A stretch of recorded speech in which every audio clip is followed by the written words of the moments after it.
ओम शांति। 22 फरवरी 2022। बाबा के महावाक्य। मीठे बच्चे, तुम सबको सच्ची गीता सुनाकर सुख देने वाले सच्चे सच्चे व्यास हो। तुम्हें अच्छी तरह पढ़कर सबको पढ़ाना है, सुख देना है। प्रश्न: सबसे ऊंची मंजिल कौन सी है जिस पर पहुंचने का तुम पुरुषार्थ करते हो? उत्तर: अपने को अशरीरी समझना, इस देह अभिमान पर जीत पाना, यही ऊंची मंजिल है। क्योंकि सबसे बड़ा दुश्मन है देह अभिमान। ऐसा पुरुषार्थ करना है जो अंत में बाप के सिवाय कोई याद न आए। शरीर छोड़ बाप के पास जाना है, यह शरीर भी याद न रहे। यही मेहनत करनी है। गीत। इस पाप की दुनिया से। ओम शांति। जीवात्माएं या बच्चे समझते हैं दिल में कि अभी हमको बाबा कहाँ ले चलते हैं। बरोबर जहाँ से हम आए हैं वहाँ ही ले चलेंगे। फिर हमको पुण्यात्माओं की सृष्टि जीवात्माओं की दुनिया में भेज देंगे। श्रेष्ठ और भ्रष्ट अक्षर निकले हैं, जरूर जीवात्माओं को ही कहेंगे। सुख व दुख जब शरीर में है तब ही भोगा जाता है। बच्चे जानते हैं कि अब बाबा आया है। बाबा का नाम हमेशा शिव है। हमारा नाम सालिग्राम है। शिव के मंदिर में सालिग्रामों की भी पूजा होती है। बाबा ने समझाया था, एक है रुद्र ज्ञान यज्ञ, दूसरा है रुद्र यज्ञ। उसमें खास बनारस में ब्राह्मणों पंडितों को बुलाते हैं रुद्र यज्ञ की पूजा के लिए। बनारस में ही शिव के रहने के अनेक मंदिर हैं। शिव काशी कहते हैं। असल नाम काशी था, फिर अंग्रेजों ने बनारस नाम रखा। वाराणसी नाम अभी रखा है। भक्ति मार्ग में आत्मा परमात्मा का ज्ञान तो है नहीं। पूजा दोनों की अलग अलग करते हैं। एक बड़ा शिवलिंग बनाते हैं, बाकी छोटे छोटे सालिग्राम अनेक बनाते हैं। तुम जानते हो, हम आत्माओं का नाम है सालिग्राम और हमारे बाबा का नाम है शिव। सालिग्राम सब एक साइज के बनाते हैं, तो बरोबर बाप और बेटे का संबंध है। आत्मा याद करती रहती है, हे परमपिता परमात्मा। हम परमात्मा नहीं है, परमात्मा हमारा बाबा है। यह समझाने की मत तुमको दी गई है। दिन प्रतिदिन तुमको श्रीमत मिलती रहती है कि कोई को भी पहले बाप का परिचय दे, वर्षा दिलाना है। पहले तुमको सिद्ध करके समझाना है कि वह निराकार बाप है। यह प्रजापिता साकार है। वर्षा निराकार से मिलता है। अब बाप समझाते हैं, मेरा एक ही शिव नाम है, दूसरा कोई मेरा नाम नहीं। सभी आत्माओं के शरीर के नाम अनेक हैं। मेरा कोई शरीर है नहीं। मैं सुप्रीम सोल हूँ। बाबा पूछते हैं, बच्चे, तुम्हारा सबसे बड़ा दुश्मन कौन है? जो सयाने होंगे वह कहेंगे देह अभिमान सबसे बड़ा दुश्मन है, जिससे ही काम की उत्पत्ति होती है। देह अभिमान को जीतने में बड़ी मुश्किलात होती है। देही अभिमानी बनने में ही मेहनत है। जन्म जन्मांतर तुम देह के संबंध में चले हो। अब जानते हो बरोबर मैं आत्मा अविनाशी हूँ, जिसके आधार से यह शरीर चलता है। रिलीजियस माइंडेड जो भी हैं वह समझते हैं कि हम आत्मा हैं, देह नहीं है। आत्मा का नाम एक ही रहता है, देह का नाम बदलते हैं। आत्मा एक शरीर छोड़ दूसरा लेती है। हमको बाबा कहते हैं तुमको चलना है पुण्य आत्माओं की दुनिया में। यह है पाप आत्माओं की दुनिया। भ्रष्टाचारी रावण बनाते हैं। 10 शीश वाला कोई मनुष्य नहीं होता, परंतु इस बात को कोई नहीं जानते। सभी रामलीला आदि में पाठ लेते रहते हैं, सब एक मत भी नहीं है। कोई कोई इन सब बातों को कल्पना समझते हैं, बरोबर यह नहीं जानते कि रावण भ्रष्टाचारी को कहाँ जाता है। पराई स्त्री को चुराना यह भ्रष्टाचार है ना। इस समय सब भ्रष्टाचारी हैं, क्योंकि विकार में जाते हैं। जो विकार में न जाए उनको निर्विकारी कहा जाता है। वह है राम राज्य, यह है रावण राज्य। भारत में ही राम राज्य था। भारत सबसे प्राचीन था। पहले नंबर में सृष्टि पर सूर्यवंशी देवी देवताओं का झंडा बुलंद था। उस समय चंद्रवंशी भी नहीं थे। अभी तुम बच्चों को यह सूर्यवंशी झंडा है। तुमको मंजिल का पता लगा है, फिर भूल जाते हो। स्कूल में बच्चा कभी एम ऑब्जेक्ट को भूल नहीं सकता। स्टूडेंट टीचर को व पढ़ाई को कभी भूल नहीं सकते। यहाँ फिर भूल जाते हैं। कितनी बड़ी पढ़ाई है। 21 जन्मों के लिए राज्य भाग्य पाते हो। ऐसे स्कूल में कितना अच्छा और रोजाना पढ़ना चाहिए। इस कल्प में अगर नापास हुए तो कल्प कल्प नापास होते ही रहेंगे, फिर कभी भी पास नहीं होना है।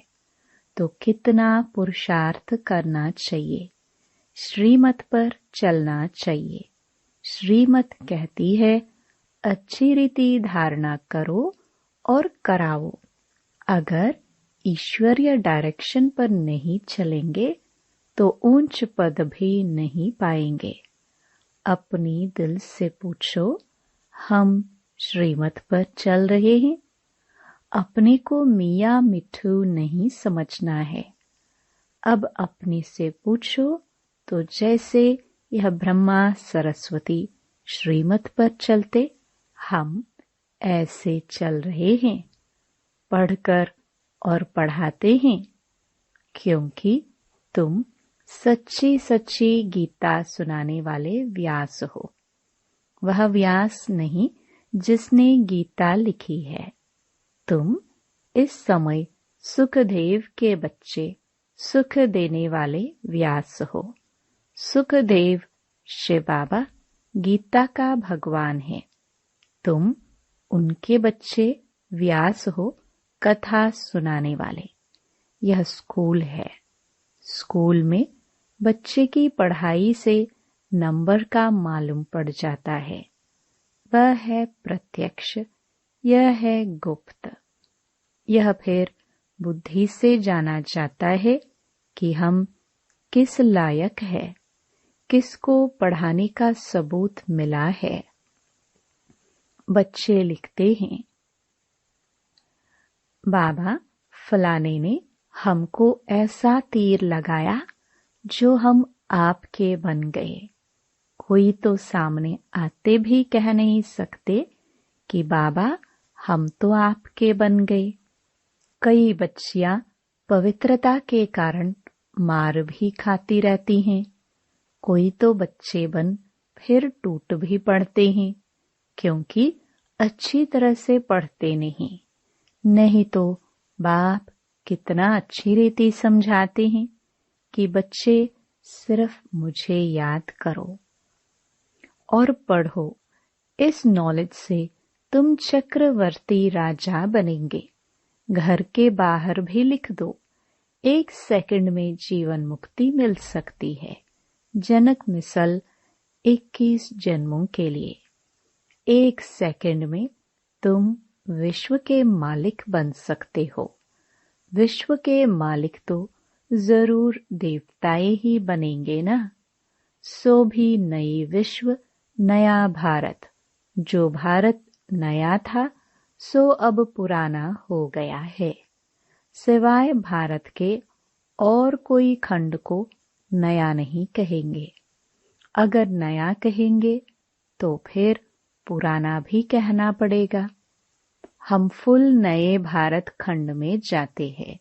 भारत ही 16 कला संपूर्ण बनता है और कोई खंड फुल मून हो ना सके। वह तो शुरू ही आधा से होता है। कितने अच्छे अच्छे राज हैं। हमारा भारत ही सचखंड कहलाया जाता है।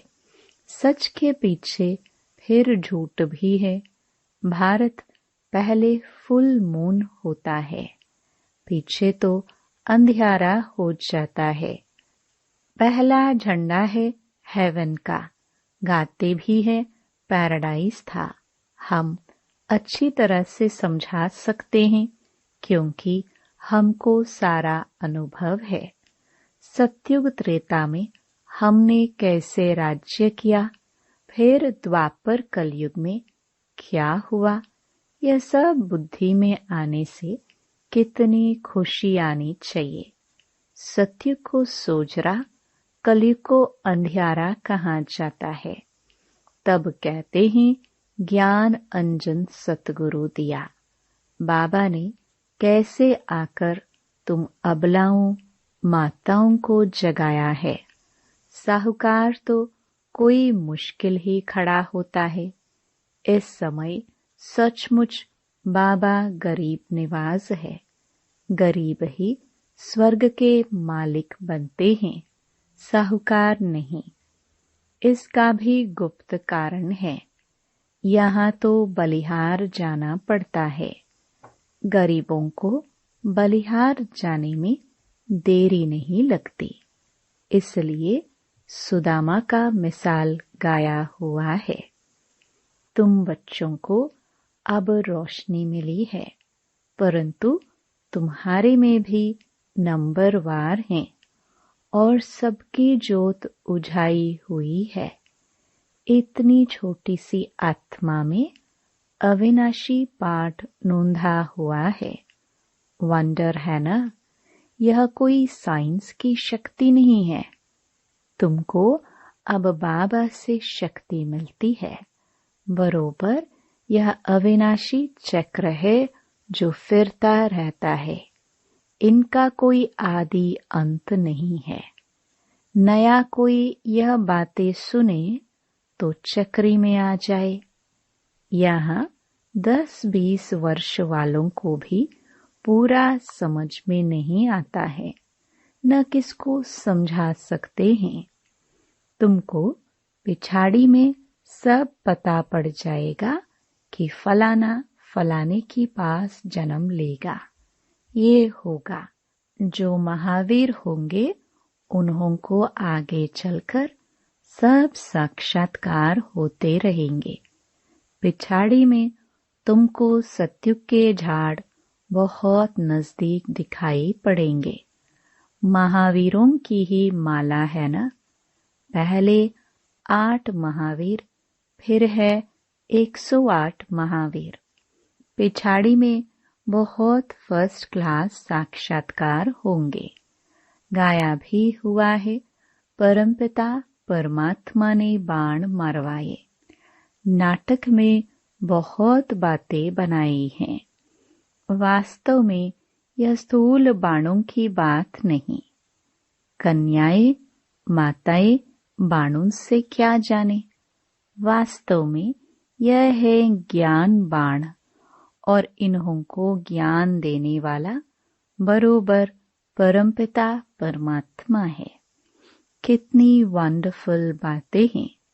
परंतु बच्चों को एक ही मुख्य बात घड़ी घड़ी भूल जाती है।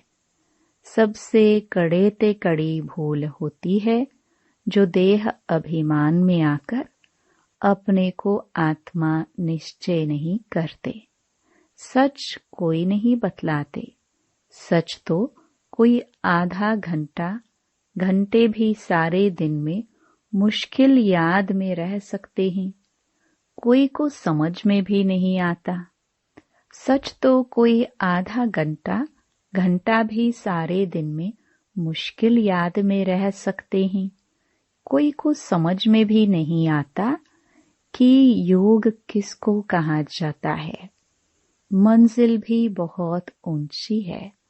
अपने को अशरीरी समझना है। जितना हो सके उतना पुरुषार्थ करना है, जो पिछाड़ी के समय कोई भी याद ना पड़े। कोई तत्वज्ञानी, ब्रह्मज्ञानी अच्छे होते हैं तो गद्दी पर बैठे बैठे समझते हैं हम तत्व में लीन हो जाएंगे। शरीर का भान नहीं रहता है। फिर जब उनका शरीर छूटता है तो आसपास सन्नाटा हो जाता है। समझते हैं कोई महान आत्मा ने शरीर छोड़ा है। तुम बच्चे याद में रहेंगे तो कितनी शांति फैलाएंगे। यह अनुभव उन्हों को होगा जो तुम्हारे कुल के होंगे। बाकी तो मच्छरों सदृश मरने वाले हैं। तुम्हारी प्रैक्टिस हो जाएगी अशरीरी होने की। यह प्रैक्टिस तुम यहाँ ही करते हो। वहाँ सतयुग में तो आत्मा एक शरीर छोड़ दूसरा लेती है। यहाँ तो तुम जानते हो यह शरीर छोड़ बाबा के पास जाना है, परंतु पिछाड़ी में कोई याद न आए। शरीर ही याद न रहे तो बाकी क्या रहा। मेहनत है इसमें। मेहनत करते करते पिछाड़ी में पास होकर निकलते हो। पुरुषार्थ वालों का भी पता तो पड़ता है ना। उनका शो निकलता रहेगा। बांदेली गोपिकाएं पत्र ऐसे लिखती हैं जो कभी छुटेली भी नहीं लिखती। उन्हों को फुर्सत ही नहीं। बांधेलियां समझती हैं शिव बाबा ने इन हाथों का लोन लिया है तो शिव बाबा का पत्र आएगा। ऐसा पत्र तो फिर 5000 वर्ष के बाद आएगा।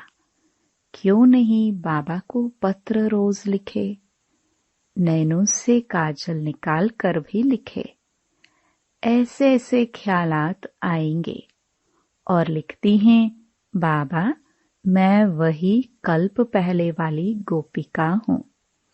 हम आपसे मिलेंगे भी जरूर, वर्षा भी जरूर लेंगे। योग बल से तो अपने को बंधन से छुड़ाती रहती हैं। फिर मोह भी किसमें न रहे। चतुराई से समझाना है, अपने को बचाना है। तोड़ निभाने के लिए बड़ी कोशिश करनी है। माता ये समझती हैं हम पति को भी साथ ले चले। हमारा फर्ज है उन्हों को समझाना। पवित्रता तो बहुत अच्छी है। बाबा खुद कहते हैं काम महाशत्रु है। इनको जीतो, मुझे याद करो तो मैं तुमको स्वर्ग का मालिक बनाऊंगा। ऐसी बच्चियां हैं जो पति को समझा कर ले आती हैं। बांधेलियों का भी पाठ है। अबलाओं पर अत्याचार तो होते ही हैं, यह शास्त्रों में भी गायन है। कामेषु क्रोधेषु कोई नई बात नहीं है। तुमको तो 21 जन्मों का वर्षा मिलता है, इसलिए थोड़ा कुछ सहन तो करना ही पड़ता है। अच्छा, मीठे मीठे सिखिलदे बच्चों प्रति माता पिता बाप दादा का याद प्यार और गुड मॉर्निंग। रूहानी बाप की रूहानी बच्चों को नमस्ते।